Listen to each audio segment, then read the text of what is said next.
hope that everyone's in the right place. We are here to talk about living the multicultural congregation.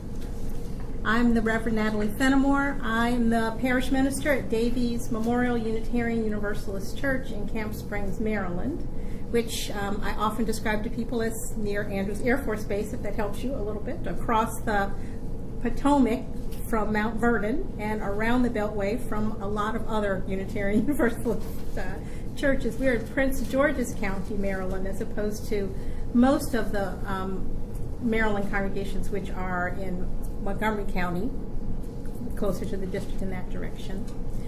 Our congregation was named for A. Powell Davies, and we are part of the Davies expansion of Unitarian Universalists in the greater Washington, D.C. area. Our congregation began actually as a congregation that would serve Southeast Washington, D.C. and the area from Southeast D.C. into Prince George's County, and was later physically located in Camp Springs when the building was built. Between the time of the birthing in the idea of the church and the building of our present location, we wandered like most of our congregations do, schools and churches and this building and that building, until we had our location. At that time, when there was this great expansion, of course, there were many, many children. People had these enormous families. And so the building that we have has a number of classrooms, as well as the worship space there. And we are located in Prince George's County, Maryland, which is a predominantly African-American county outside of Washington, D.C. So Davies' role in that way is unique, is in that it sits in a predominantly African-American community and has had to explore what that means for us as Unitarian Universalists.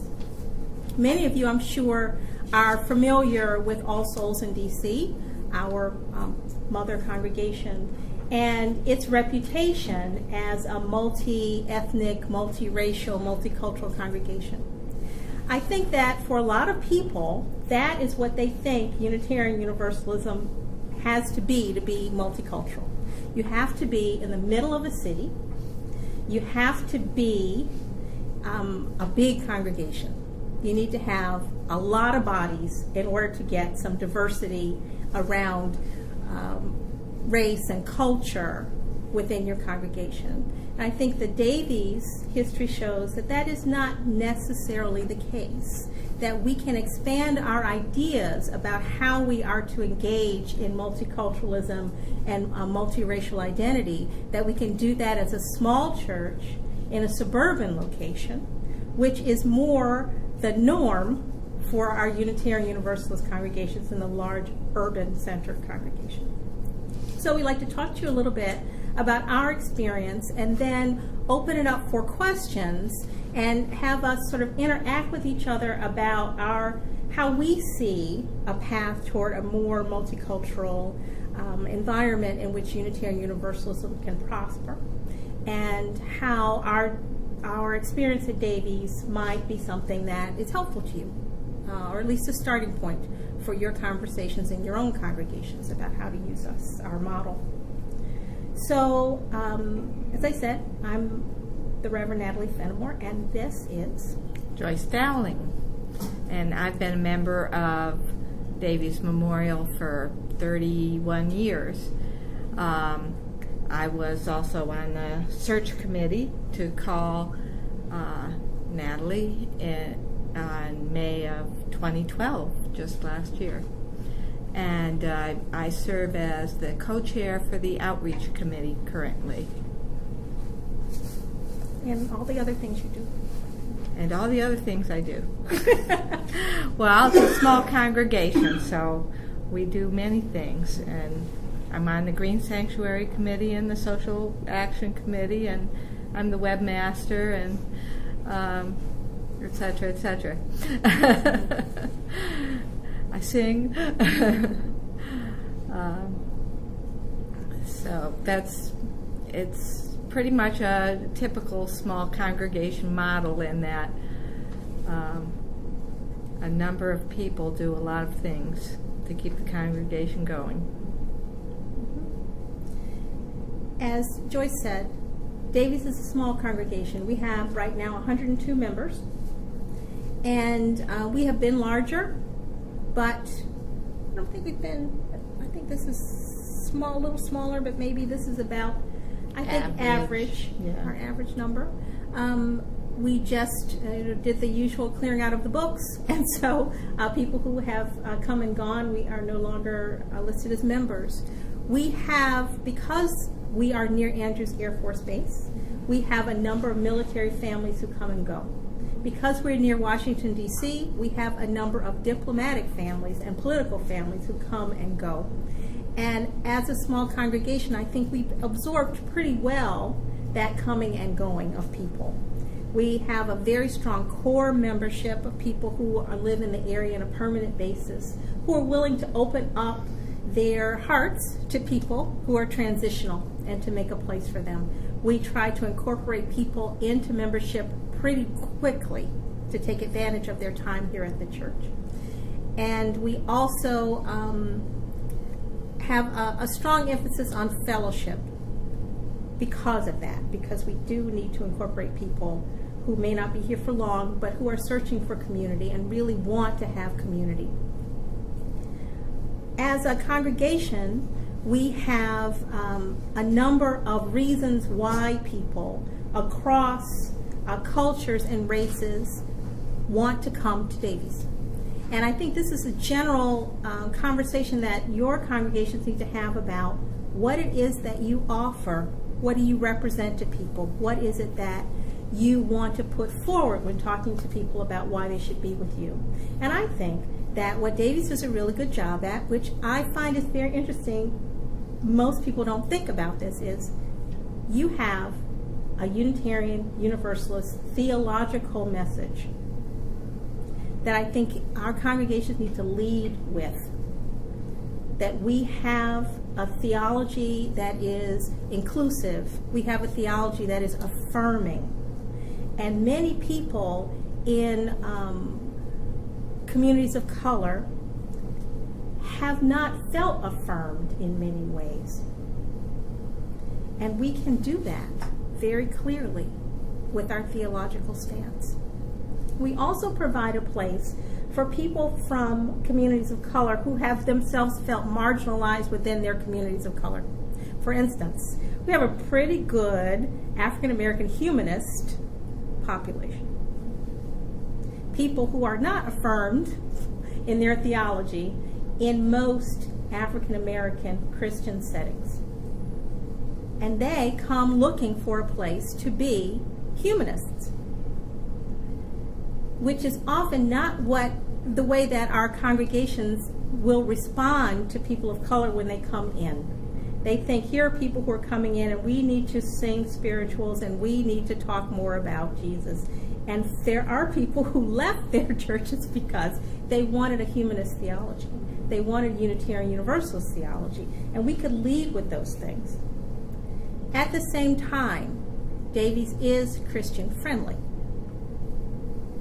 So, while we affirm a more inclusive Unitarian Universalist theology, and we make a place for a humanist theology for people of color, we do not have anti-Christian messages for people who that is their background.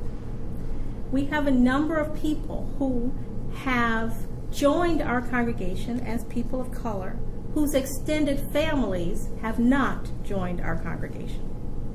When they bring their extended families, they would like their extended families who may still be attending Christian congregations to be welcomed. And so we have to be broad enough about our welcome to include that. So what we try to do is have a diversity around theology that can be inclusive of all, but without watering down our Unitarian Universalist message, because in the end, we are asking people, no matter what their race or ethnicity or culture, to be Unitarian Universalists.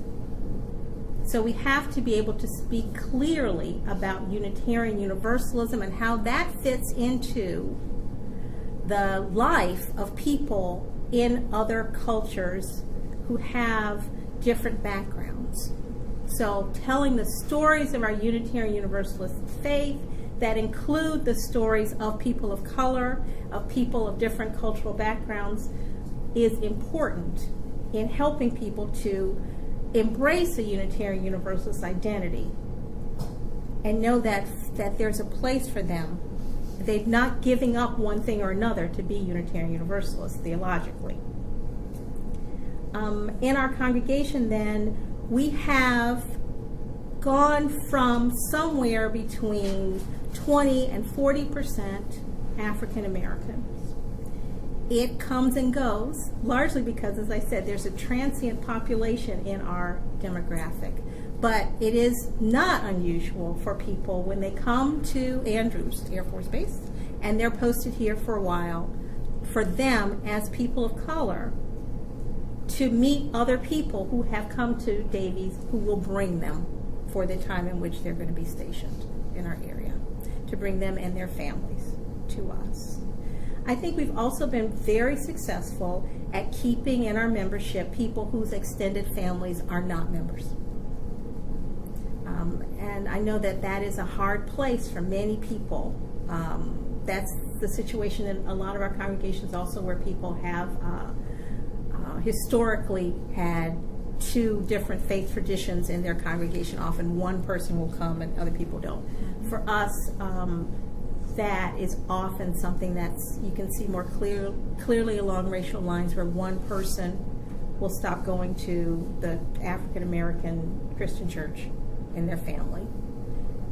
And I think we've been successful in helping those people to feel supportive enough that they continue, and that they can bring their families sometimes to visit us, even if the whole family isn't going to join.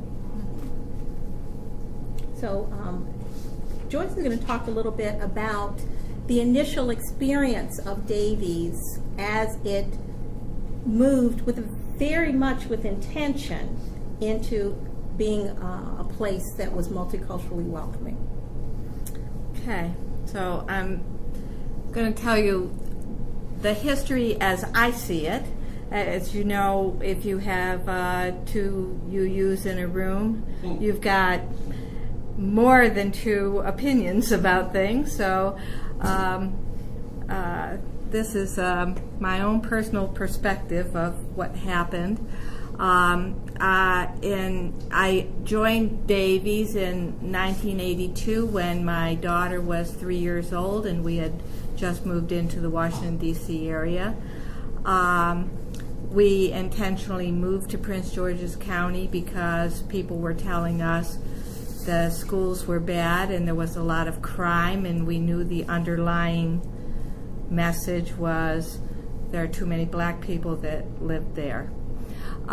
So we ignored that part of the equation and looked at what we saw as the true demographics, and chose to live there and raised our children there. And I worked in the RE program when my kids were little, and then I joined the board in the 80s at some point, and my husband started becoming active in the church. He was chair of the board several times, and so that's where I get some of my perspective from. And I was the director of religious education in the early 90s. Now, in the early 90s is when Prince George's County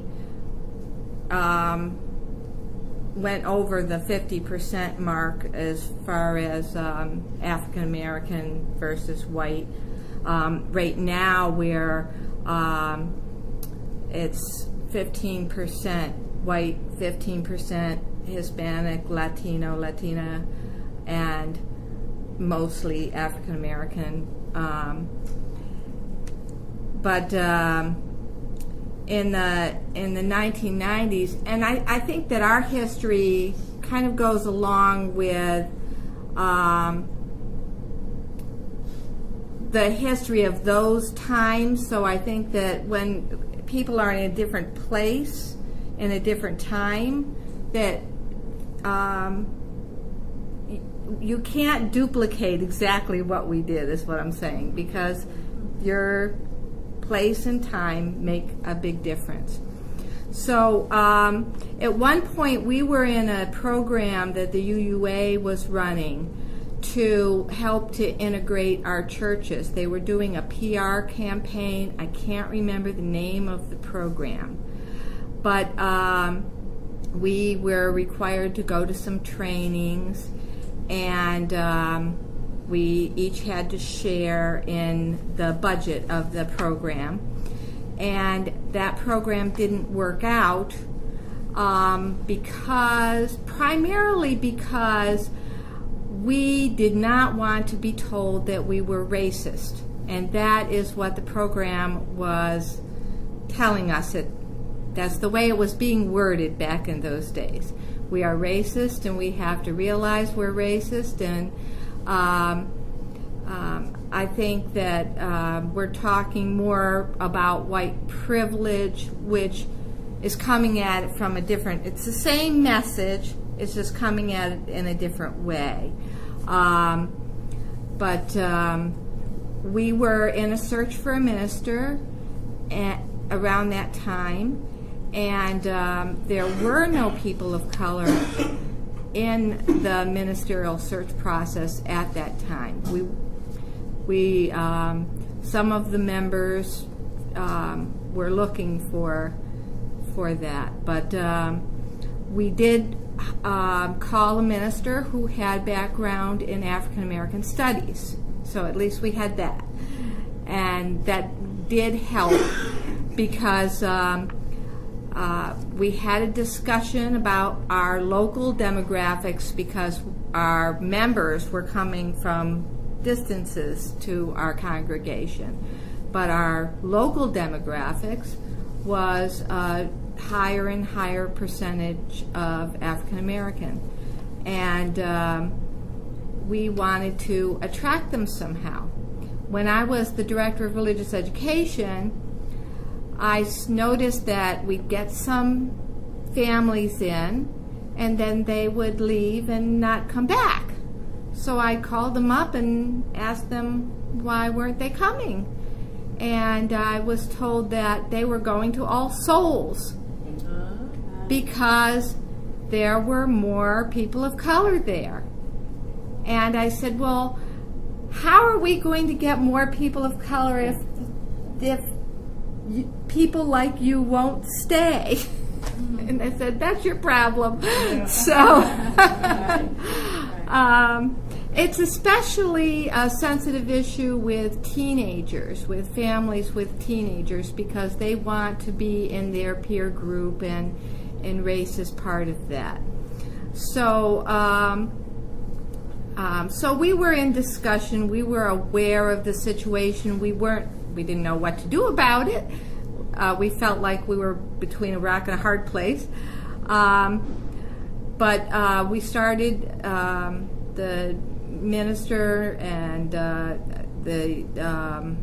following DRE started to do some training within. Leaders before that, we had training outside of the church, and then we brought training inside of the church, and did training in a way that we knew our members could handle it, like 2-hour training, not full weekend trainings. At that point, they weren't ready for that. And that seemed to work. It helped. So it was a slow process. And then John Cresswell came into our congregation. He was a ministerial student at that point, and we were excited to have him because we had been talking about how do we make the change. We did realize having leaders of color could help, but the members that we had were not, they were willing to be on the board sometimes, or chair a committee, but they weren't outstanding leaders. They weren't the kind of charismatic leader, and you can't make that happen. You know, you have to work with who's there, and you can't expect that. I mean, people of color are just like us, you know, just like all of us, that we all have our own individual ways of doing things, our own interests, and we can't push them into something they don't want. We have to be welcoming, and that's what we were trying to do. We were trying, and people have said we're a very friendly, welcoming congregation, and that's what we were trying to do. And when John came, we thought this is an opportunity. We wanted to nourish his ministry and help encourage him in what he wanted to do. And so he started speaking at the pulpit a number of times before he even became an intern. And he's very charismatic, very outgoing, and he was also a professor teaching religious studies, and he would get his students to come to our church. So there were a variety of methods. He also had a background in marketing, so he helped us with our outreach program, and we did some different things that we hadn't done before.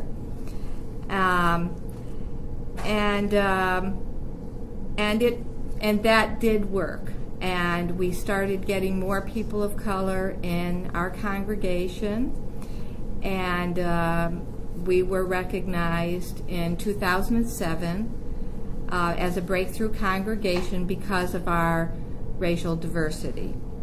So I think a lot of the problems that we faced were things like fear of culture change, which has been brought up, and how do you change your culture to set the welcoming table? Well, in our case, we just wanted to be very friendly and let people know that they have opportunities in our congregation, and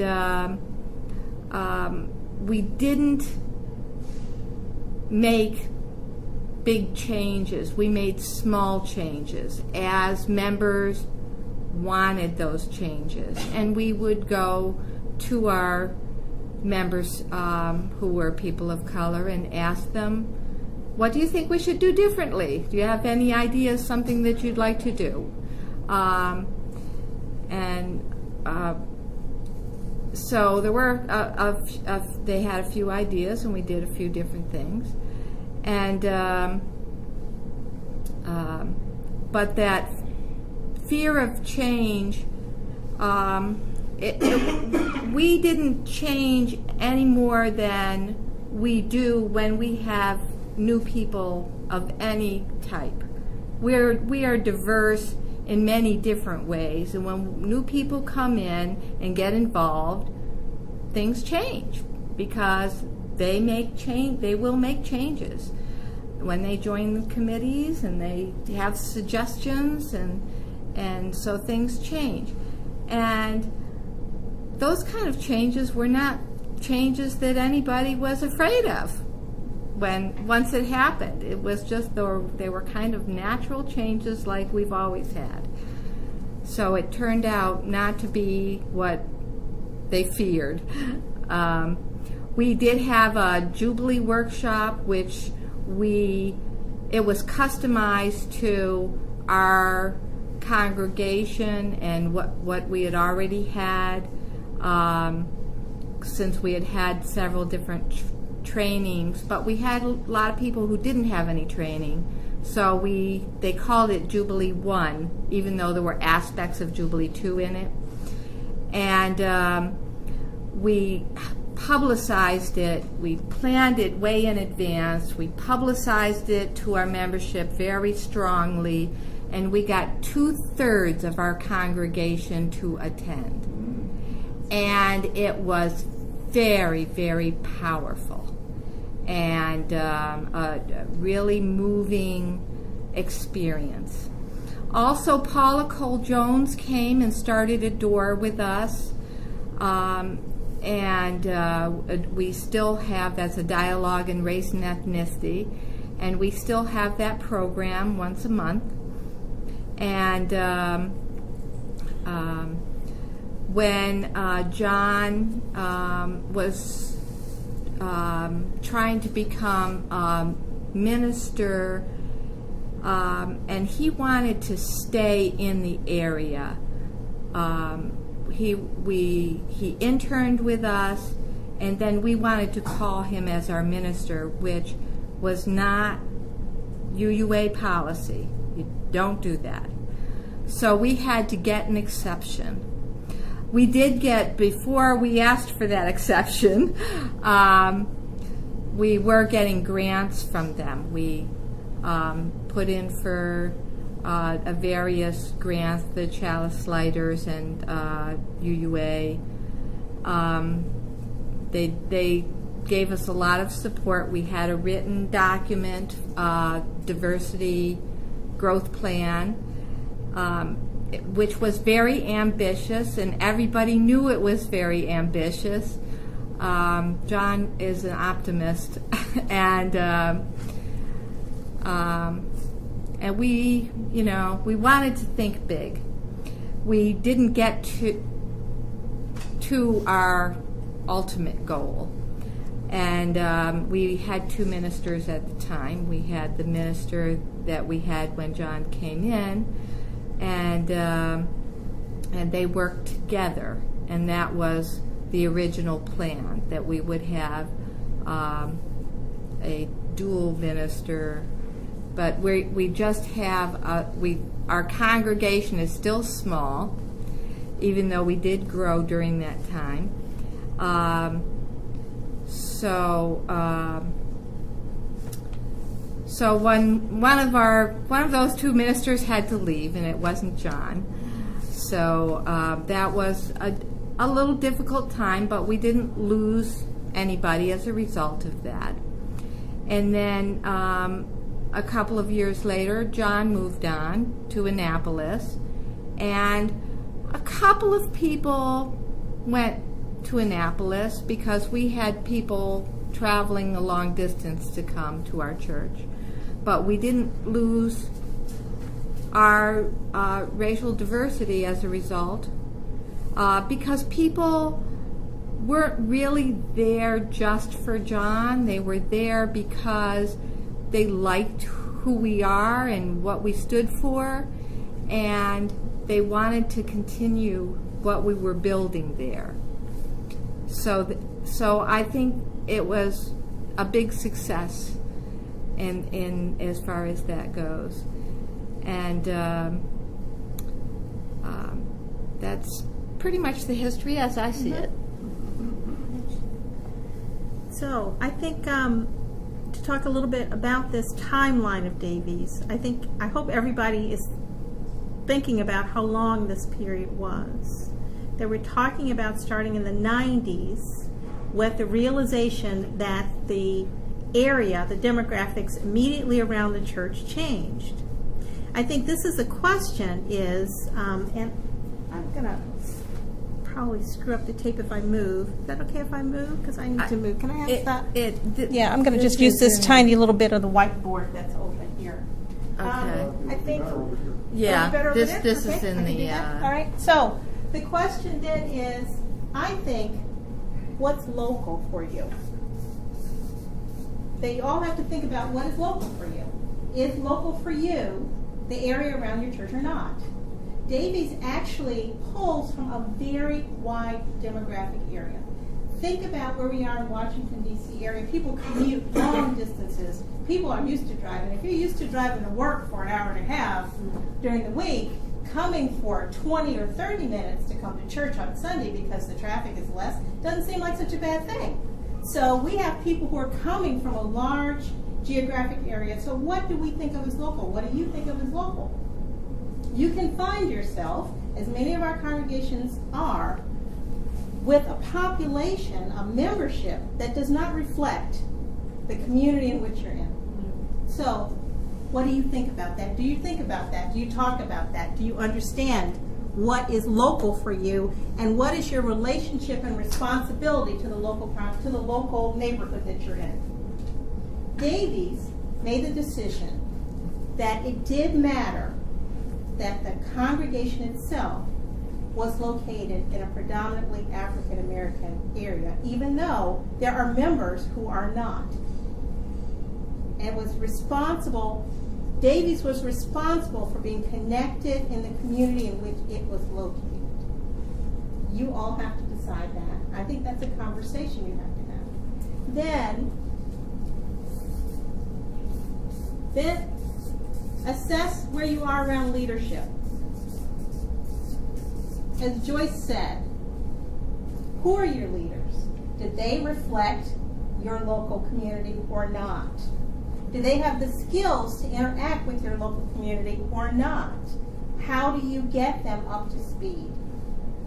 In Davies' case, that meant bringing in people from the district and the UUA at first, and then training within and orienting within, having a jubilee that was specialized for Davies and what Davies needed.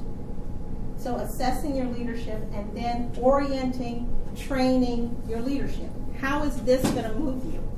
In Davies' case, and maybe yours, then that meant thinking about the diversity of your leadership.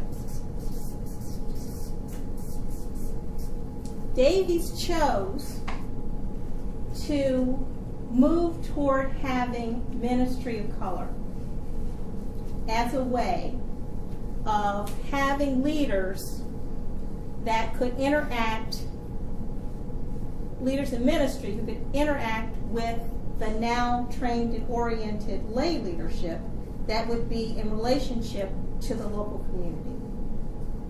You may choose another option, but that was the option for Davies, was diversity in ministry. To get diversity in ministry, Davies engaged in a very intentional but unusual process. If you choose to do that, you must carefully assess that too. Be aware of why you're making that move and how you're making that move. Lining this up took almost 10 years. And that was about the intentionality, the intentions, the focus, and the determination. I think it was also about Davies seeing itself as part of a wider Unitarian Universalist community that was having this conversation. It was not done in isolation. I don't know if Davies could have kept this up if they were working in isolation. So they were in conversation with the UUA, they were in conversation with Joseph Priestley, they were in conversation with other congregations. When someone says, oh, I'm not staying here, I'm going to All Souls, you start thinking, well, what the hell's going on over at All Souls? I need to find out. I need to talk. So that helped people to sustain themselves through the process, the connections. To try to do it in isolation and without more information than you can generate internally, I think would be impossible, or close to impossible, especially for a small congregation. We're talking about 100 people, 120, 30 people. That's what you're talking about. To be able to do all this and go through all these levels for this long took a lot of determination and connection. So while Davies was doing this and having these conversations internally and externally, they were also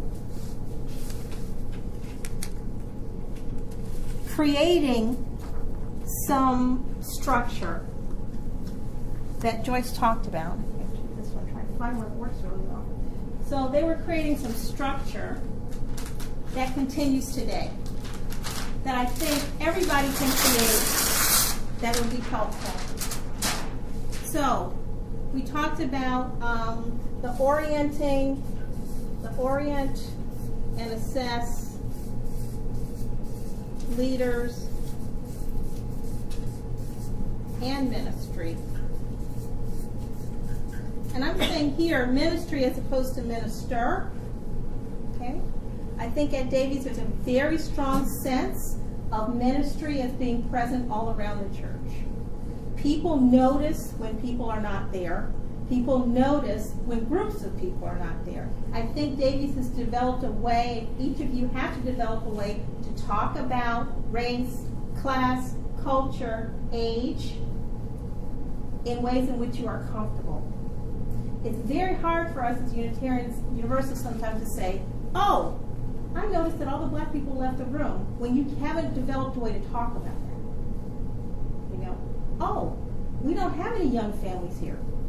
When you haven't developed a way to talk about people as a group in a way that's not negative or stereotyping. So you have to work on that. And that's about this orienting and assessing leaders in ministry. And developing, you have to develop your language. Just as I said that you're going to talk about theology, you also need to have a language where how do you talk about diversity in a way that you're comfortable with? How have you gotten that? As Joyce said, when the UUA first started coming to people and talking about, oh, you're all racist and everything, that just did not work for people. It was a language that people couldn't hear the subject. So you have to find what works for you in your community. What is your language around diversity that you are comfortable using that enables people to lean in and not back away? To continue the conversation, and what words are conversation stop. That's it. We can't go. I can't go there. Yeah.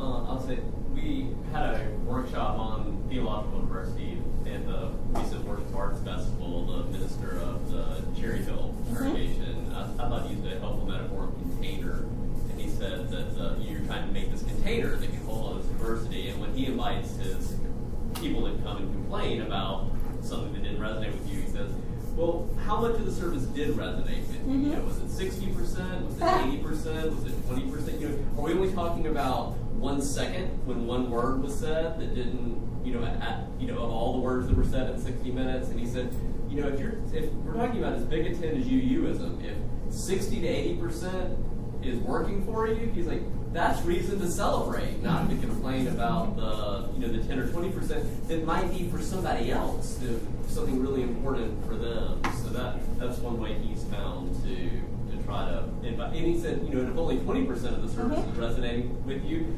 UUism may not be for you, or at least not. Or UUism at this place. At this place, exactly. Right. And then one other quick thing, I'll say, the history you were telling around that.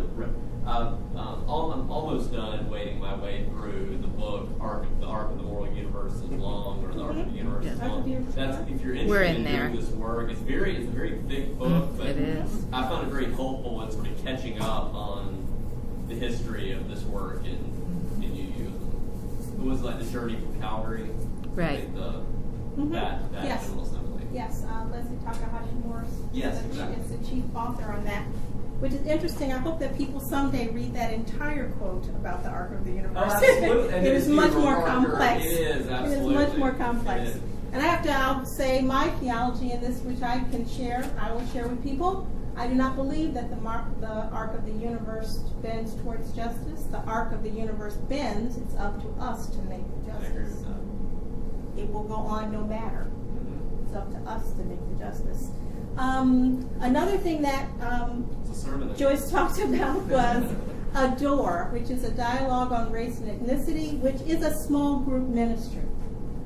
which is institutionalized. And I think it is important to have small group places where people can have talks about inclusion, race, and diversity.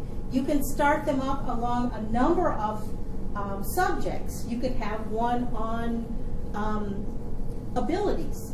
You could have one on transitions for people if they're talking about what they need to do as people who are moving into a new area.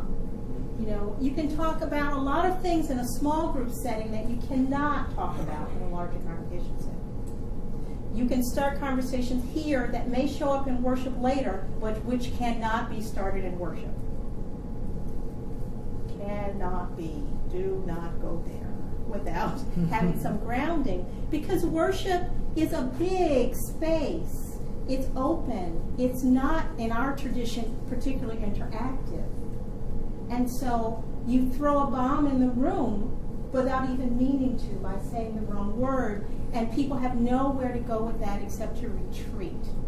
Where in a small group setting, there is a space for discussion. There's a place where people get to know each other, where they need to get to work out their anxieties and their concerns. So this Adore meets monthly. Paula Cole-Jones on the JPD staff is the chief facilitator of these groups. There's one a group at Davies, there's a group at All Souls, there's a group at Pink Branch, so it's replicable, and people can talk to other people who are in Adore and understand that. So small groups. And then Davies had JPD and UA support, and I would suggest that everybody do that. Have that conversation about what can be done for you. Then, to your question, what is success? How do you understand success? I think you have to have that conversation, at least at the leadership level. What is success? If you need to, if it's your kind of congregation where you need numbers, you're a facts and figures Unitarian kind of place, then develop that metric for yourself. What is success? But I think as leaders, as people doing ministry to a congregation, that we need to also have a different conversation. That success is not only present in numbers. How have we touched people's hearts? How have we opened them? How have we enriched them? What have we brought into the room that brings value to this community? That, I do think, should be lifted up in worship all the time. How are we a better people? How is this a better place? How are we being the change we wish to see in the world? That is also a measure of success. And the balance between that understanding of success and our need for facts and figures and metrics is sometimes a challenge. And that is why I think Davies did, and you should start with this orientation of leaders. People have to be prepared for this. They have to be, when someone says in the congregation, why did we spend 10 years doing this? Because there are only 3 more black people in the room than there were at the beginning, and maybe we have an Asian person who came in last week but may not come back. You have to be prepared to answer that question about what is success. So, in the what is success, I think you also have to talk about what is likely to go wrong. And I'm going to say a little bit about that, and then Joyce is going to talk about it as somebody who experienced it. Okay. First, the time can go wrong. You can run out of time, either factually, because you were told your congregation is giving X number of years to this. Okay. This was in our goals for the year, this year, and we didn't do it. So maybe we shouldn't do it. So you can run out of time. You can run out of the time as Joyce was saying, your time and place, your particular moment is what it is. And you can miss it. It may come again. It may never come again. And you can miss it. And if you feel you have to find a way to make your peace with that and a way to make it come back again. But that's just the facts. Davies had a particular moment when, because particular leaders recognized a shift and were willing to step into that space, they were able to make a change. And that is something that you can't necessarily control, but you have to be ready for. So one way to mitigate a bit about the time is to be ready. Many people say, why should we do work on multiculturalism, or anti-racism? Because we don't have any people of color present. You have to be ready. What's that thing about so much of success is luck, but you have to be ready for the luck. It's going to come knocking on the door, but if you're not ready. So that's the thing about time that I think is there. And then the question about resources and money. It's an ambitious mission, and it takes a lot of those things. And again, some of that is about what is available in the moment, what happens in the moment. And Davies had a particular experience around those difficulties.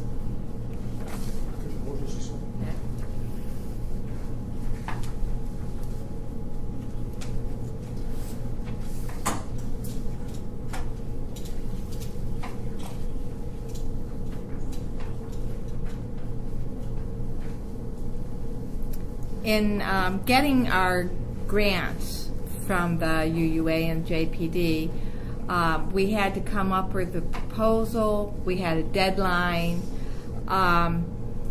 Many of our leaders were involved in putting it together. We had to quickly do small groups to present this to them before we had a congregational meeting. But there wasn't a lot of time for the whole congregation to be involved in the actual drafting of the plan, and some people felt that there should have been more involvement in the entire congregation. But when we had our congregational meeting, there was a unanimous vote for that plan, which I think is a good thing. Sometimes you have to go quicker than the congregation would like to go, and for that part of the process, and the encouraging John when he first came in, that was not the congregation, it was a small group of leaders who were on board with that. It wasn't everybody. And it's the way we do church. I mean, everybody can't be involved in everything. And whether, what we did was right or wrong, the fact that we couldn't fulfill the plan as it was written, we had to make some decisions, and I think in the long run things turned out well, but there were some hurt feelings, and that's, that sort of thing can happen when you're making those kinds of changes. So the question about, the difficulties, the problems, someone once said to me, think of them as learnings. And I'm trying to embrace that as much as possible because I get a lot of learnings. And so I think what Davies learned, what didn't go as planned was, You can be overly dependent on a core leadership. And you can try as much as you can to include a wider congregational involvement earlier on. The core leaders were very committed, which was great, but there were people on the edges who didn't feel that they understood enough, and you needed broader support. So try to get broader support while you're also encouraging the core leadership. The resources, the cost, are going to be greater than you think. They always are. And it takes more money for a more ambitious mission. So think about how ambitious you can afford to be. And it takes more time. It takes time to balance the big changes and then absorb them and reflect on them. So I think we often, people feel passionately about change in their congregations, about moving forward in their congregations. But there needs to be built into the process some time to absorb the change and reflect, readjust, and move forward. It doesn't mean that you're not going to continue because you've taken a little time. Build it in as part of the process. The absorbing the change, the reflecting on the change should be written in as part of whatever plan you make, or it will seem as if you're halting. It'll seem as if you're floundering and you're thinking maybe we shouldn't do this. But if you build in reflection as part of the process and people understand it as part of the process, then the people who are passionate about going forward will have made a commitment to reflecting, and people who are feeling a little disoriented will see that there's a time for them to reflect, and then they might be able to better absorb the change. I find that people are often at their most anxious as they anticipate the change. Right? That's. And if you let them know that you built in some time for them after, then maybe they'll go ahead into it and then reflect on it after. We did go through a process of creating a vision and mission statement and this covenant of right relations, which you should all have a copy. If you don't, we have some other copies up here. And that specifically states that we want to be a multicultural congregation. So ideally we should have done that before, but it didn't occur to us. Right, so covenant. It also says in the covenant, we promise to listen, offering opportunities to share our stories, truths, and concerns. We will support each other as we face both the sorrows and joys we encounter in our life's journeys. So I would suggest that, this kind of reflection, this kind of acknowledgement that people will want to tell how they're experiencing, giving space for that is really important. I also want to say what some of the learnings that are growth and highlights of the Davies experience that I think you can incorporate. First, we were going to ask you to look at our website while you're here. You are online. This is a very hard place to get access. So if you look at our website, you'll see that the website reflects visually the multiculturalism of Davies. I think that's important to send that message. We also reflect diversity in our music. We have a band as well as, so we go back and forth, usually not. Some congregations, All Souls, for instance, has chosen particular Sundays when it does particular kinds of music. And many congregations do that, or a particular service if it has multiple services where they have particular kinds of music only at this service. We do not do that. Ours is blended. So you might have the band and a classical vocal piece. You might have, it's about the theme of the service, and it's more, I sort of think of it as normalized. We have normalized variety because that's what life is, kind of. Sometimes not normalized, but just variety. So we like to reflect that. As I said, we institutionalized ADORE, so the small group ministry model, around discussions of race and ethnicity and class. It's normalized there. I'm a minister of color. I'm the second minister of color there, so I think that that's normalized also at Davies. Without any particular search, without engaging in the diversity of ministry program from the UUA. Diversity. We did the first time. when we did our search for and got Natalie. We were specifically looking primarily for a minister of color, but we had a wide selection of people to look at, and it couldn't be our only consideration, of course.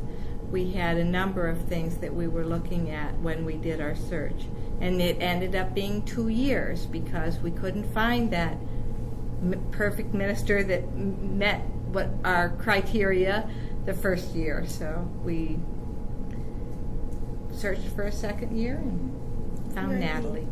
And the timing was just right because she was just coming into it. Mm-hmm. And Davies is committed to diversity on the board and in lay leadership. Now, in order to achieve that, initially, Davies expanded the board to open up new places, because part of the model for inclusion and diversity at Davies was not to exclude anyone already in leadership, but to make more spaces. Now, I would say that that is something to consider. If you do it temporarily, or just have a conversation about it. As a small congregation, we actually have a very large board, and I would like a smaller board, I think, but if we could achieve that diversity. But it's a question of where your priorities are. And for Davies, diversity and inclusion is held up as such a high priority that expanding the board was part of that. Also, having the covenant, having our mission and vision include declarations and statements about our intentionality around diversity and multiculturalism normalizes the way in which we do things. It points us in that direction all the time as just a normal way in which we operate. I began my ministry in religious education, and this is something we do all the time in RE. If you go into the RE spaces in our UU congregations, our children's books, our pictures, all of that says diversity. It's just present all the time, to the point where people will often believe it isn't there because we don't highlight it anymore. It is just present. And if we normalize our talk around diversity in the rest of the congregation, it will be the same.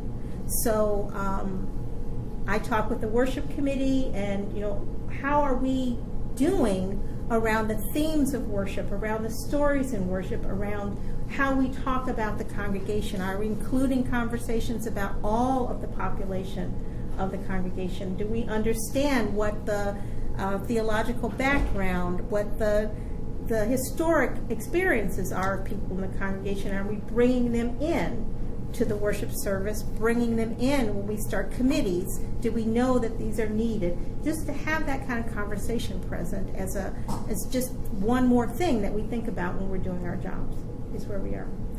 So that's been our Davies experience to date. We are still doing.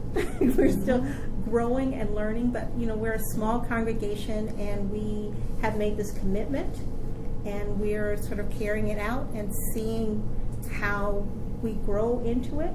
And so now we'd like to open it up to you. Any questions that you have, journeys that you're taking? Yes, Tom. Well, two things come to mind. I do remember back in the 90s, when the DUA was undertaking diversity, I was part of that, and so forth. But a couple things. I think the world obviously has changed. Communities have changed. Right. And one of the things when people talk about diversity, I think it's even, a lot of UUs talk about diversity, it's narrow. Because it's more than just African Americans, people of color. I mean, in Philadelphia, for instance, one of the things that I learned in the past couple of months is that we're one of the most biggest cities for immigrants in the country. and we noticed that in our community. So I think the conversation needs to change a little bit. The other thing is we spent a whole month with sermons and discussions about fluid in faith, and how we talk about faith and how that is used to either attract or to be inclusive of people. So those are two things. So a lot has changed since the 90s. Oh, Well, yeah. yeah, I'd say yes and no. Okay. I think it still holds what is local for you, Right. right? I do think that for many people, they skipped that part. You know, this is the latest initiative from whoever, and they go there. You know, so if it was around race in a black-white sort of way from somewhere else, then that was the question they engaged in. If it's about immigration, that's the question they engage in. But the question is, what's local for you? What can you live with? What can you be a part of? So if you know your area and you know the diversity or lack thereof that's present, that's what you're called, I think, to interact with. And the fluid in faith, to me, that's about the theology question. How can you talk about your theology? Can you talk about Unitarian? Are you fluid in Unitarian Universalism? Right. And can you have that talk in a meaningful way to people? I went to United Methodist Seminary, and I spent a lot of time talking to the United Methodists about Unitarian Universalism. And I'm really good at that because I had those conversations. If I had gone to a Unitarian Universalist seminary, perhaps I would not have had those conversations in the same way. So I think that we have a faith tradition that for its history has been in the public square. And if we want to stay there, we have to become fluent in Unitarian Universalism.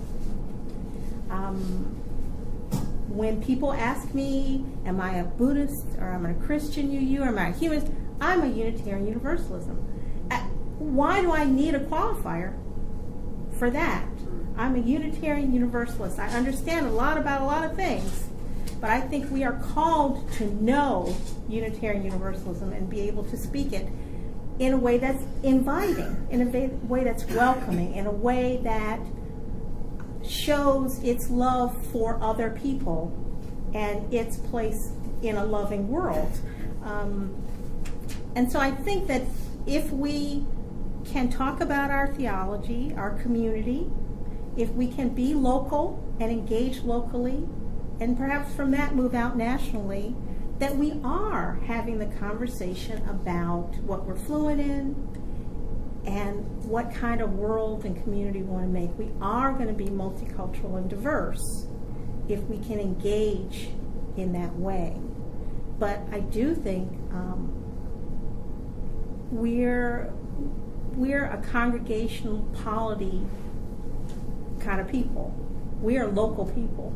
Our churches are local things, and we have to I think, reclaim that sense of our localness, of our groundedness in a particular place, in a particular time. Davies is grounded in a particular place, in a particular time. Also, when you're talking about diversity, class is another issue. And Davies has always had a combination of blue collar and white collar and military, and I heard Unitarian Universalists described as people who wore Birkenstocks, and I'm like, what's a Birkenstock? I had no idea. So some people have an idea of what a Universalist is as far as a class goes, and not all UUs and not all congregations fit that mold. Right. And we also have, Davies is also in what is the highest income African American county in the United States. So the whole idea about who's rich and who's poor is stood on its head in many ways in our area. So we have the advantage, this opportunity to really rethink race and class in some different ways because of where we are. And everybody does, because of where they are, have an opportunity to turn some things on its head, to push some stereotypes out the window because they don't apply to what you now know is in your area. So all of us can look for the ways in which our communities are like what we expect and unlike what we expect, and bring both those things into our congregational discussions. Not just what you think, but what is surprising you about the people around you, the communities around you. You know, what is not what you thought? You know, what are these people going to bring to you that you didn't even anticipate? And how are you prepared for that? You know, that I think is a challenge of, you know, we say we're the open door faith, and that means you have to be prepared for all sorts of stuff when it comes in. Constantly changing. Yes. I'll say in Frederick, I've only been there since July, so we're really just starting to have some of these conversations. I guess another thing for me is sometimes I'm still kind of figuring out what all the diversities are. They're not necessarily all obvious, you know, who's got some diversity under the surface. We have done the new Jim Crow. I preached about it. We read it. We had a book study that evening, invited the local NAACP, 3 members came. We had hoped to pursue that a little more robustly, as it turns out the local NAACP doesn't totally have its act together, which is totally understandable for various reasons. So they're kind of getting their stuff together, so that may not be the route. So we're kind of saying, so where do we go from here? We're really upset about this, so what do we do?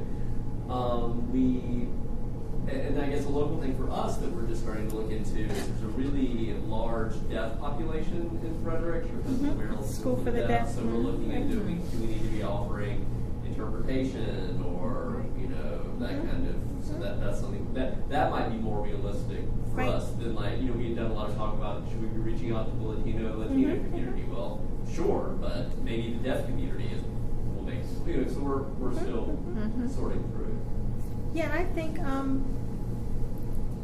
when I've worked at other congregations, it took me a little while to get there, but I tried to learn what is happening at the congregations around me. And so I did have a deaf family come to me, and I said, you know, right now, I can't offer you sufficient interpretation to make this a meaningful experience for you. But I know that they can at this church. Right. Like Silver Spring. At Silver Spring or Baltimore. Right. I know that they can do that now. And if you need a church community now, go there. If you can be patient with me until I get there, stay here. But I think that understanding and knowing us, thinking of us as a connected system of congregations, and not that we are not probably all going to be able to do the best job possible in every area of diversity and inclusion. But if we think of ourselves as connected, then we probably can do that. And if we show people that we care for them enough to try to get the best faith community for them, the best situation for them, that matters, even if they aren't going to end up in the end with us. But if we, as someone said to me once, we may be the first Unitarian Universalist place they encounter, and if we don't do right for them, they could be out of Unitarian Universalism. So taking the time to send them to another Unitarian Universalist congregation that you know can serve their needs can keep them connected to Unitarian Universalism. Because we have historic churches that are not accessible, and so they cannot include in any meaningful way people who are not able to get into those buildings. But we can, some of us, but some of our congregations can. So I don't think that is a disservice to say to people that we are working on this. We cannot do this now. But this Unitarian Universalist church nearby can. And I appreciate your being present to once again let us know how we are falling short. So, but I think we owe it to try among various diversities to try to include as much as we can, but I know that we all know that there are areas in which we can't yet. What resonates with me coincides with the workshop this morning that Fred Muir did, and that I think where a lot of congregations, I shouldn't say a lot, but some congregations need to start is that becoming fluid in faith, history, and who we are and how to define that. But to define it in a way that doesn't come across with, as Fred Muir says, this exceptionalism. Mm-hmm. And I think we lose a lot of people because we sound like, well, if you're not believing this way, you're stupid. I mean, I really, and that really concerns me. And so I think that's where a lot of churches, I think, need to start, is how can you converse and share the theology and the beauty and the caring and the love that is part of our history without insulting other people. Yeah. Well, I do think that we do need to, as I said, pay attention to the fact that there are many of our members, I think a significant number, where the entire family may not be with us as Unitarian Universalists. Right. So a way of speaking about our faith that both upholds the Unitarian Universalist belief of the family member who is present with us, but is open and accessible to the family members who are not present with us is very important. I don't think that people want to see their faith as something that is a rift in their family life. They don't want to have that, So for people, African American members of my congregation at Davies, who come to our services, I want to give them enough of a grounding in Unitarian Universalism and in Unitarian Universalist Christianity and Unitarian Universalist understandings of Christianity, and so that they can have that conversation with their family members who are still attending traditionally African American Christian churches, so that they can both say what those faith traditions hold in common and be able to speak in an informed and not reactionary and not particularly divisive way about what Unitarian Universalism holds up that those other faith traditions do not. That was very clear in our congregation this year when Maryland voted for same-sex unions. And the county in which we live, in which the church is, did not pass that vote. It was close. It was close. It was very close. But it gave us a chance to have some very good conversations about how Unitarian Universalism held up same-sex unions in a way that some of our neighboring churches did not, and to invite people into that conversation in a way that was not negative or dismissing, a way that affirmed the history of the African American church, that would lead it to be more conservative theologically, a way that would enable people to have information to take to their dinner table and have that conversation, and at the same time to have phone banks in our church to make it clear this is what we were going to advocate for. So, I think that asking for diversity in your congregation does not mean compromising your Unitarian Universalist principles. No.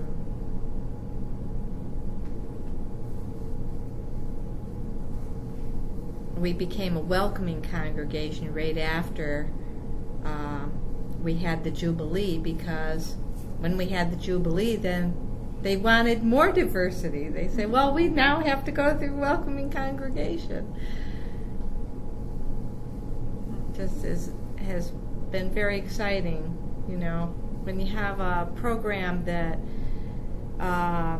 creates excitement, then more people want to become involved in it.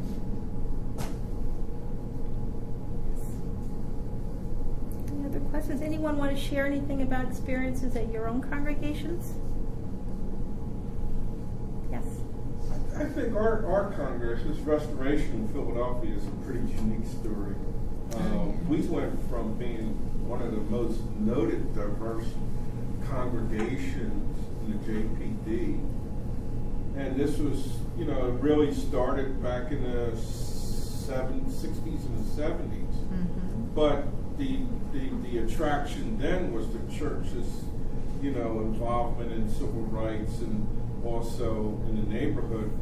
Our minister at that time was very activist in stopping blockbusting and so forth. And so our church was known as the place where activists came, and, King was supposed to speak at our church and so forth. But then what happened as times changed, the church became less diverse, and in my opinion, did not respond to the needs of the immediate community. And the community started to change, the socioeconomic makeup of the community changed, and people that had the money to support the church were mostly outside of the community. And, so they had the most influence over the church. Our church also made a conscious decision to hire a minister of color, and this was a time when I was away from the church, but I think it was haste. And what happened was that minister of color actually turned away a lot of the people who were the stakeholders, have been there, a lot of white people, and made white people feel guilty and as racist, and it created a split in the church. We're now rebuilding and reconsidering how do we regain our multicultural status and be more open. Mm-hmm. It seems to be working, but we're still in the thought stage. People are still looking at their wounds from what happened before. Right. So I think that's a pretty good story. Mm-hmm. You're one of the children that grew up in your church became our DRE. Oh, right. Dawn Star, yeah. Yeah. Right. Yes. Anyone else want to share? Or have questions for the gathered group?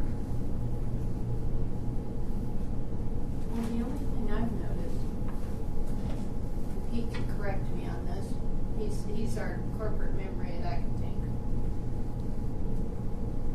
We've only had one family of color,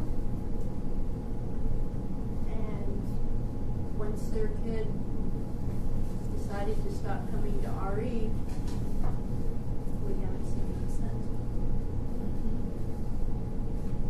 And I don't know.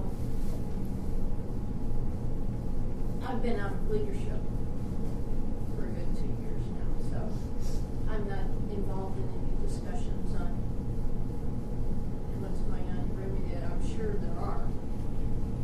What are the demographics in your area? Pete?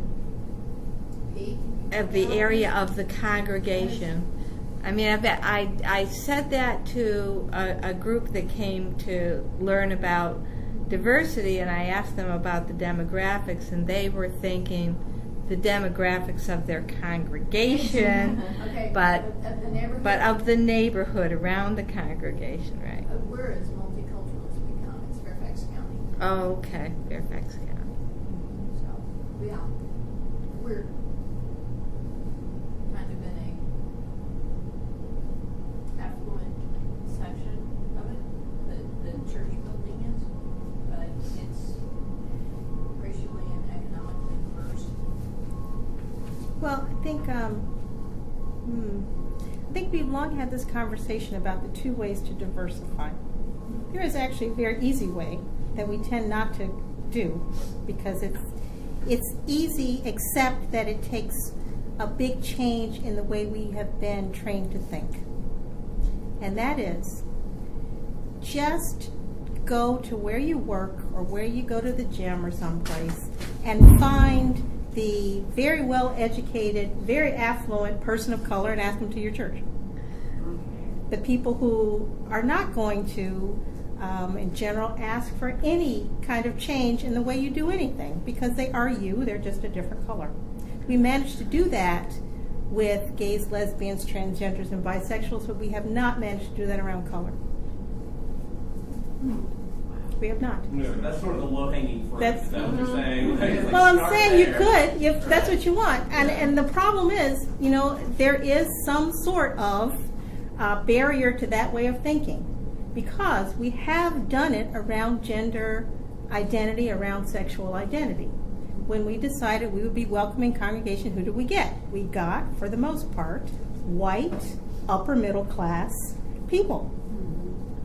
People who went to the schools that everybody says Unitarians are supposed to go to and do the jobs everybody says Unitarians are supposed to go to and have the degrees that Unitarians are supposed to go to and listen to the kind of music Unitarians are supposed to listen to. Live in the houses, drive the minivans, the whole thing. So we can do that.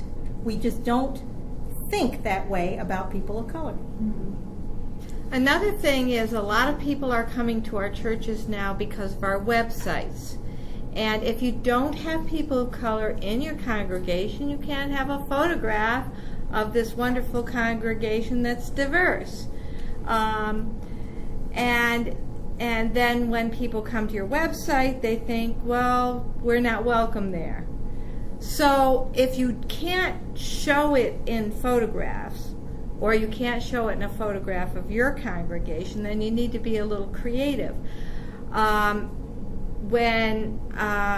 Since I am the web person for my congregation, I used UUA photographs of diverse groups before we became truly diverse, and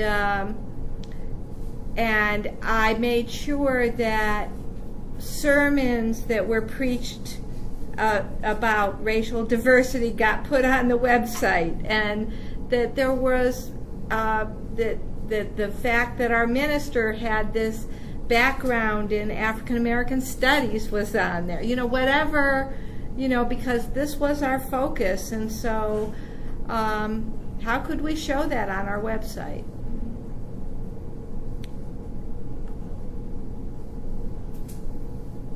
So you did window dressing. Window dressing. It is, but you have to do something. I mean, when people, first impressions really do matter. Right. And that's what I was thinking was, they can see that on the website, but when they walk in the door.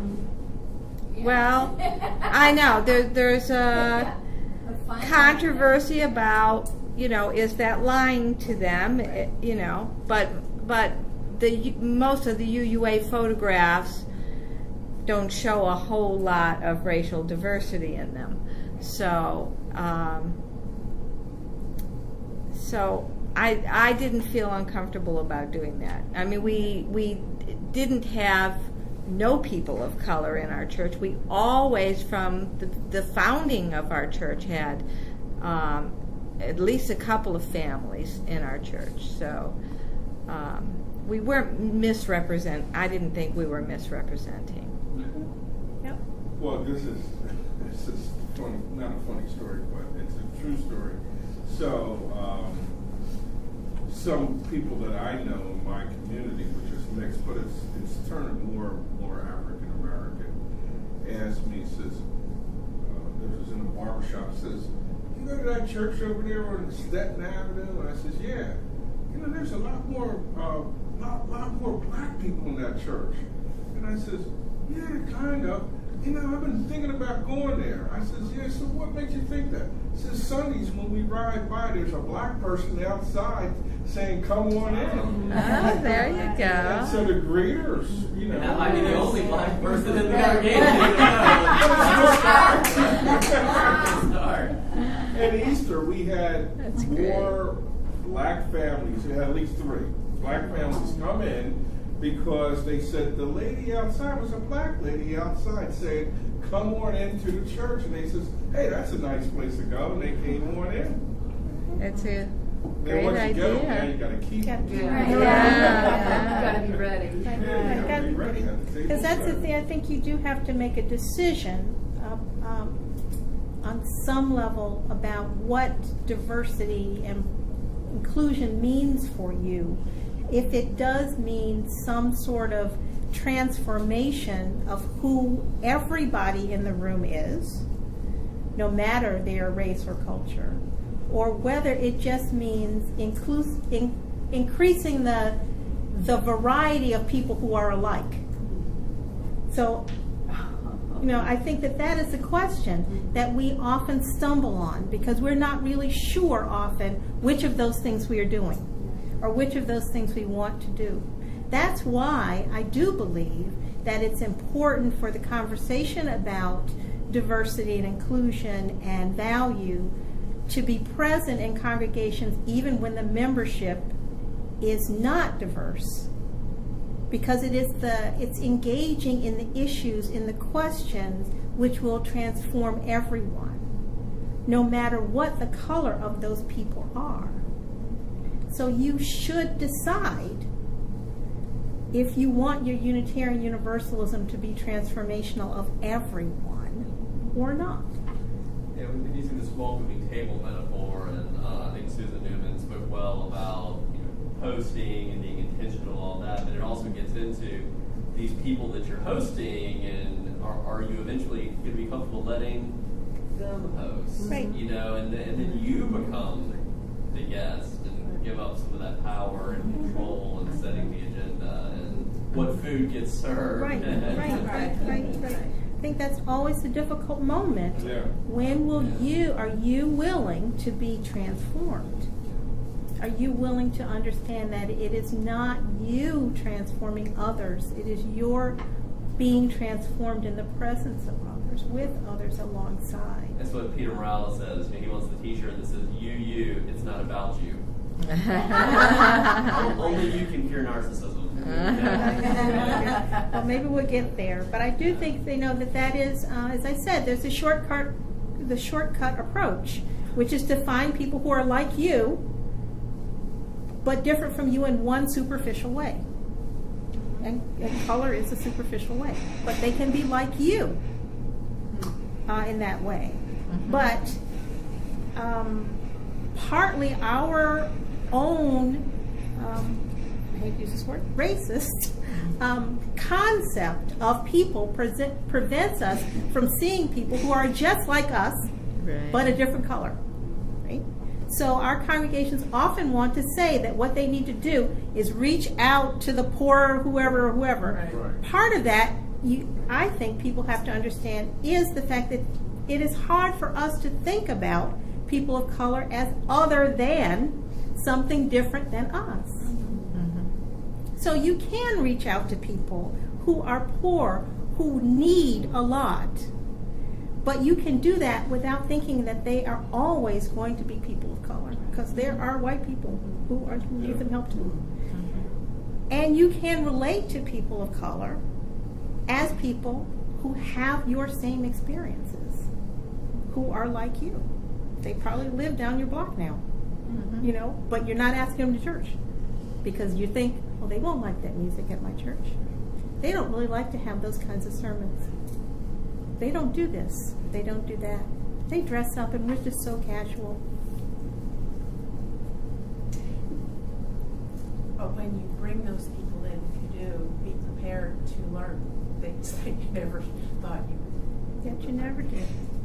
We have a couple of African American individuals that, just like you said, they're just like us in every way except the superficial color, except when they start to tell their stories, mm-hmm, you're like, oh my God. But you learn so much, and then there is the opportunity for transformation, right, and to be able to learn what the experience is of being a person of color. A little bit, it's hard, mm-hmm, and then how you can set the table for others who may not be affluent, who may be the individuals that you're afraid are too different, right, to make a part of you. So it gotta, again, being ready for the fact that things are going to change, even in that situation. Right. Mm-hmm. Or even, I've done multicultural training for religious educators and been in rooms where people are in tears because they've finally been given an opportunity to talk about their working class grandparents or their working class parents, or the fact that, you know, that they don't really make enough money to dress the way that they think they should if they're going to be on the board at their UU congregation. How uncomfortable they are in the room while people do the water ceremony and they come in and talk about their trips to places that, why do people even want to go to those places? If I hear one more person say they go to the Galapagos, I'm like, why? The turtle does not actually care. But, you know, but people, to be in an environment, and I remember this clearly coming to a UU church, the first time I did the water ceremony, I thought, wow, what is religious about this moment where people are applauding the most exotic and expensive vacations, and other people have to come with their heads down to say they spent the summer at home because they couldn't afford a vacation, right? That there are some places in which our congregations have been like that. I think it's changing. I think people are more sensitive. But for us to present that as our culture to people, and then to find in small group settings how people have been really wounded by this, and really, we have a lot of places in our society where people can't tell their stories, can't be themselves, and you hope that your faith home is one place where you can tell your story, where you can be yourself, where you can wrestle with that feeling. So I hope we can be that. I think Davies tries hard to be that for people, to be a place where people can tell their stories and, you know, do the laughing and crying that's necessary in order to get through life. And I hope that you all also try to build those communities where you are. But, you know, as you said, it's not always easy. And it will surprise you, and things will sneak up on you. And try to have a good core of lay leaders and ministers to be with you as you try to go through those challenges.